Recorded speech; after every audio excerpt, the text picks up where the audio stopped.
From Keene in the Shire, the Liberty Media capital of the world, this is Daryl W. Perry, host of FPP Radio News for Tuesday, January 10th, 2017. Silver is trading at $16.63 per ounce. Gold is valued at $1,185 per ounce. Bitcoin is trading at 1.4 cents, and the average price of Bitcoin is $911.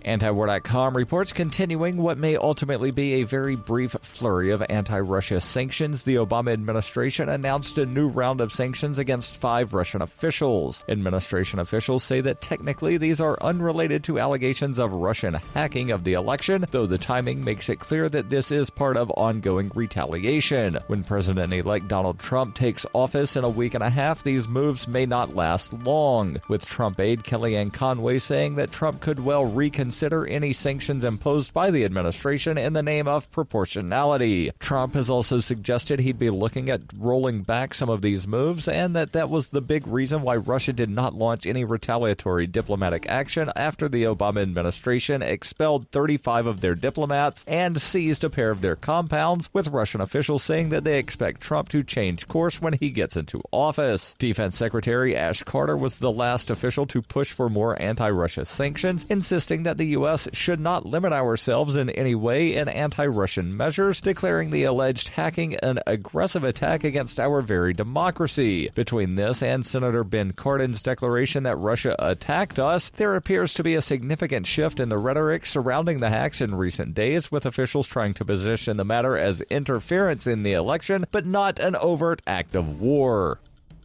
For nearly 40 years, Roberts & Roberts Brokerage has been a trusted source for buying and selling precious metals like gold and silver. They also take Bitcoin for precious metal purchases and have permanently removed the minimum purchase amount for all orders paid in the digital currency. Call Roberts & Roberts today for knowledgeable advice on buying and selling precious metals and a forward-thinking approach to new technologies. 800-874-9760 or visit online at rrbi.co.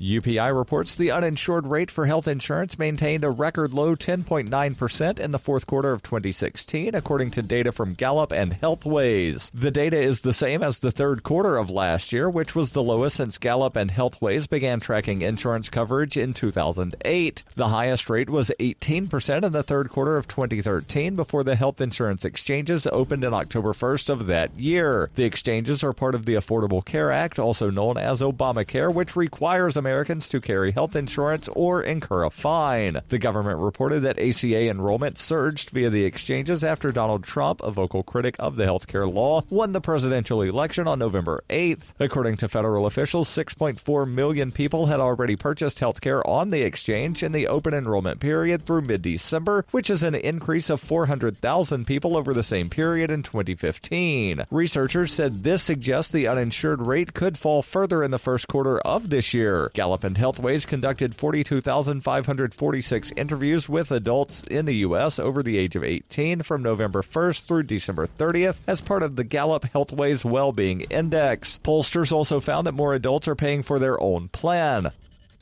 You can support FPP Radio by joining the Fans program. Fans are friends, allies, and numerous supporters. Fans help FPP afford to produce more original content. To learn more or to join the Fans program, visit fans.fppradio.com.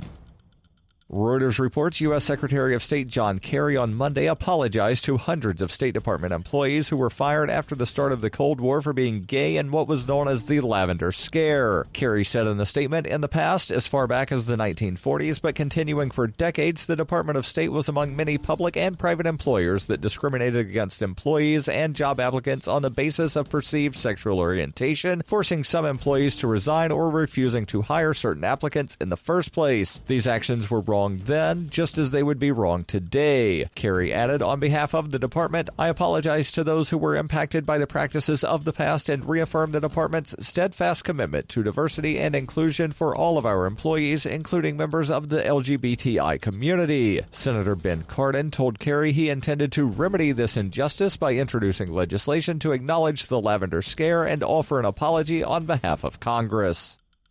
This has been FPP Radio News, online at fppradio.com.